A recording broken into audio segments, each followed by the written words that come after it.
زما عزتمندو د قربانۍ د دې ذبح په وخت کې شریعت مونږ ته طریقه دا ښودلې ده چې کله ته دا څاروی څملې او دې باندې چاړه راکاږې نو هغې نه مخکې به ته د قرآن یو آیات وې او آیات دا دی ابراهیم علیه السلام فرمایل انی وجهت وجهیا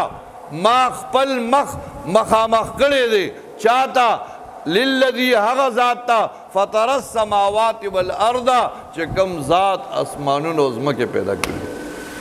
ګوره دلته څاروی پروت دی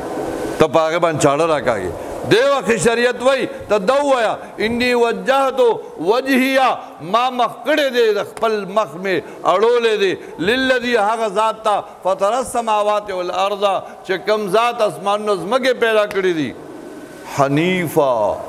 حنیفا زما علم د ټولو باطلو دینونو نه حق دین طرف ته زه د ټولو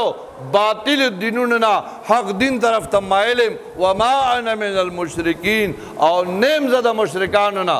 زه د مشرکانو د ټولو کارونو نه بیزار یم ورپسې وایي قل ورته فرمایا اے پیغمبره د خپل امت ته ووایه د خپل امت ته ووایه ان صلاتي بېشکه زما مونځ قل ورته فرمایا ان صلاتي بېشکه زما مونځ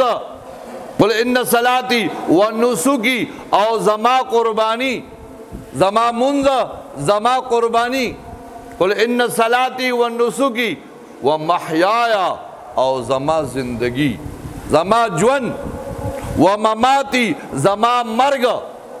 لله رب العالمین اگر الله دپاره دی چې کوم رب د تمام مخلوقاتو دی دقه وخت کې به هم ته په خپل عمل کې دا اخلاص پیدا کړي یا الله زما دا مونځ زه چې کوم مونځ کوم زما دا قرباني زما چې کوم ژوند دی زما چې کوم مرګ دی یا الله دا ټوله لله رب العالمین الله دپاره دی کوم الله لله رب العالمین اگر الله چې رب د تمام مخلوقاتو دی